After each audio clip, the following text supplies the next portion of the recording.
Hello, welcome to a reading from the Bible of 2 Samuel chapter 13. In the course of time, Amnon, son of David, fell in love with Tamar, the beautiful sister of Absalom, son of David. Amnon became so obsessed with his sister Tamar that he made himself ill. She was a virgin, and it seemed impossible for him to do anything to her. Now Amnon had an advisor named Jonadab, son of Shimeah, David's brother. Jonadab was a very shrewd man.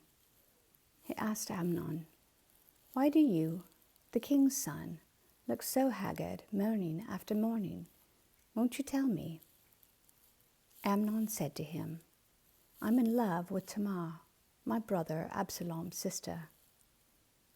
"Go to bed and pretend to be ill," Jonadab said. "When your father comes to see you, say to him, 'I would like my sister Tamar to come and give me something to eat. Let her prepare the food in my sight, so I may watch her and then eat it from her hand.'" So Amnon lay down and pretended to be ill.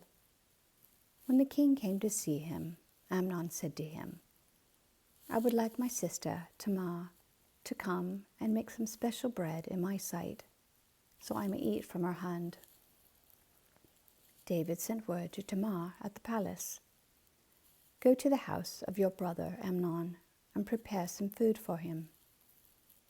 So Tamar went to the house of her brother Amnon, who was lying down. She took some dough, kneaded it, made the bread in his sight, and baked it. Then she took the pan and served him the bread, but he refused to eat. "Send everyone out of here," Amnon said. So everyone left him. Then Amnon said to Tamar, "Bring the food here into my bedroom, so that I may eat from your hand."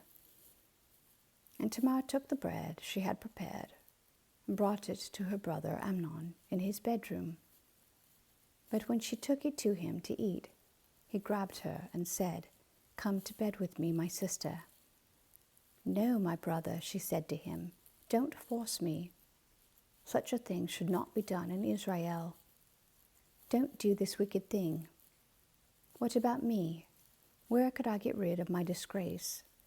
And what about you? You would be like one of the wicked fools in Israel. Please speak to the king. He will not keep me from being married to you." But he refused to listen to her, and since he was stronger than she, he raped her. Then Amnon hated her with intense hatred. In fact, he hated her more than he had loved her. Amnon said to her, "Get up and get out." "No," she said to him, "sending me away would be a greater wrong than what you have already done to me." But he refused to listen to her.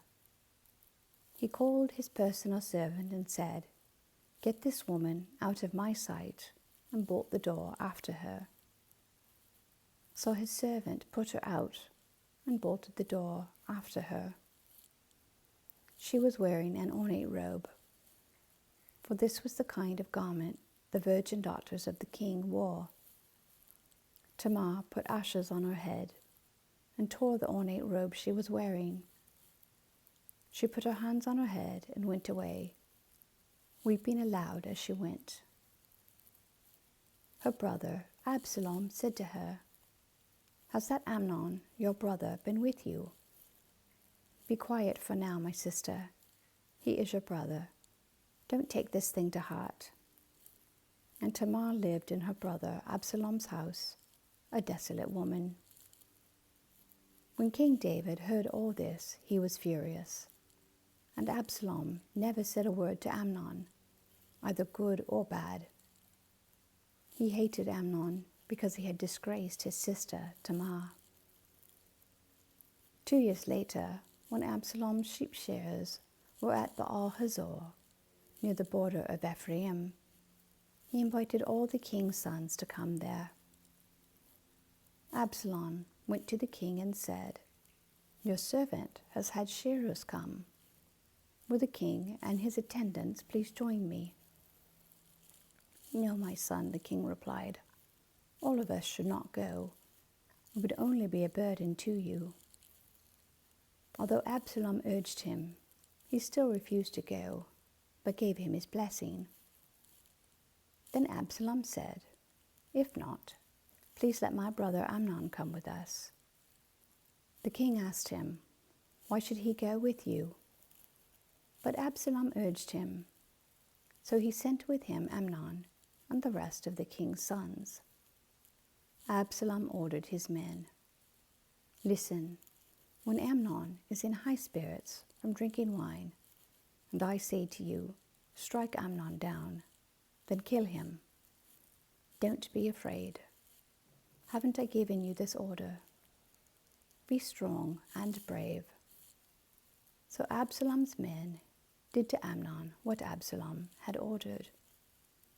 Then all the king's sons got up, mounted their mules, and fled. While they were on their way, the report came to David, "Absalom has struck down all the king's sons. Not one of them is left."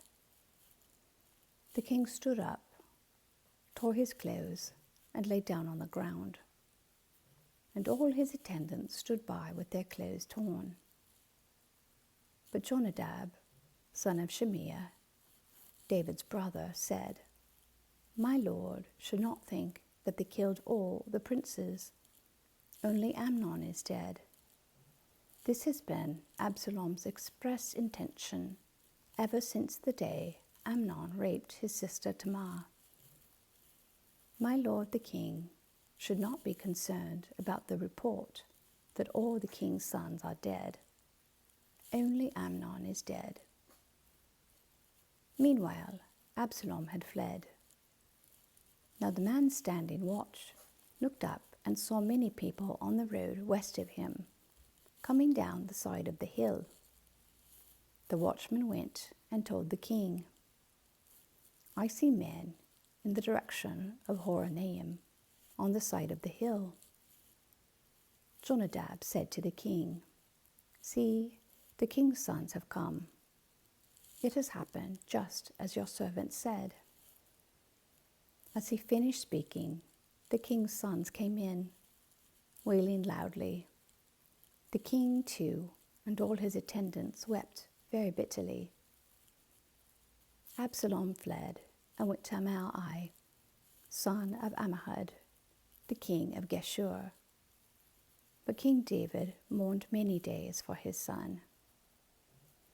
After Absalom fled and went to Geshur, he stayed there 3 years. And King David longed to go to Absalom, for he was consoled concerning Amnon's death. Amen. Thank you for listening.